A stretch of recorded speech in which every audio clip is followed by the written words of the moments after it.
அந்த கதவின் நடுவில் இருந்த பூட்டில் சாவி சரியாக பொருந்தியது. மனதின் முழு அழுத்தத்தோடு சாவியை திருப்பி திறந்தான்.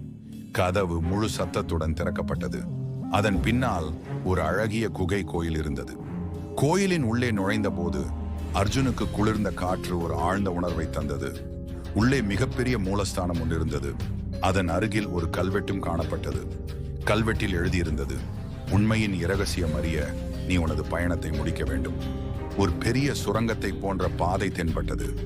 அர்ஜுனின் பயணம் இப்போது இன்னொரு ஆழமான நிலைமையில் நுழைந்தது. அந்த சுரங்கம் அர்ஜுனை எங்கு அழைத்துச் செல்லும்? அதன் முடிவில் எதை காணும்? அவன் எதனை எதிர்கொள்ளப் போகிறான்? சுரேஷின் மரணம் ஒரு சாதாரண உயிரிழப்பு அல்ல, அது ஒரு சூழ்ச்சியின் விளைவாக இருந்தது.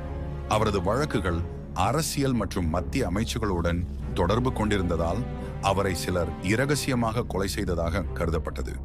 இதனை பற்றி ஆவணங்களில் தெளிவாக குறிப்பிடப்படவில்லை. அர்ஜுன் இந்த தகவலை கண்டு அதிர்ச்சியடைந்தார். தனது முன்னோர்களின் மரணம் மட்டுமல்ல, அது மறைக்கப்பட்ட உண்மைகள் மற்றும் நீதியின் தேவை குறித்து அவருடைய மனதில் பெரிய அளவில் தாக்கம் ஏற்படுத்தியது.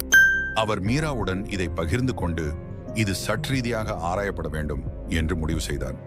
மீரா தனது சட்ட அறிவை பயன்படுத்தி பழைய நீதிமன்ற ஆவணங்களை தேட உதவி செய்தாள். இந்த நேரத்தில் அர்ஜுன் தனது காவல்துறை தேர்வுக்கான கடைசி முயற்சியையும் தொடர்ந்தார். தனது உடல் தகுதிக்கான பயிற்சிகளை இரட்டிப்பு செய்தார். தனது உற்சாகம் தளராமல் அவரது மனதில் ஒரு எண்ணம் தொடர்ந்து ஓடிக்கொண்டிருந்தது. நீதியை நான் பெற்றே தீருவேன். என் முன்னோர்களின் குரல் என் வழியாக ஒலிக்க வேண்டும். இந்த உண்மைகளை வெளிப்படுத்தினால் நாட்டின் அசாதாரண சக்திகள் எங்களை துடைக்க முயற்சிக்கும். ஆனால் இதை நாமே செய்தாக வேண்டும் என்று அர்ஜுன் உறுதியுடன் கூறினார். அவர்களின் முடிவை அறிந்தவுடனே அவர்கள் நேர்மையான அதிகாரி மற்றும் விசுவாசமான நீதிபதியாக இருந்த ஜானகிராமனை அணுக முடிவு செய்தனர். ஜார்ஜ் டவுன் உயர் நீதிமன்றத்தில் இவர் நீதி மற்றும் நேர்மையை தன்னுடைய வாழ்க்கையின் அடிப்படையாக கொண்டவர். ஜானகிராமனின் தீர்மானம் அர்ஜுனும் அவரது குழுவும் ஜானகிராமனை சந்தித்து ஆவணங்களை ஒப்படைத்த போது அவர் அதை பார்வையிட்டு அதிர்ச்சியடைந்தார். இது வெறும் உண்மை மட்டுமல்ல, இது ஒரு நாட்டின் அடிப்படை அமைப்பையே அதிர்ச்சிக்கு உள்ளாக்கும் என்று அவர் சொன்னார்.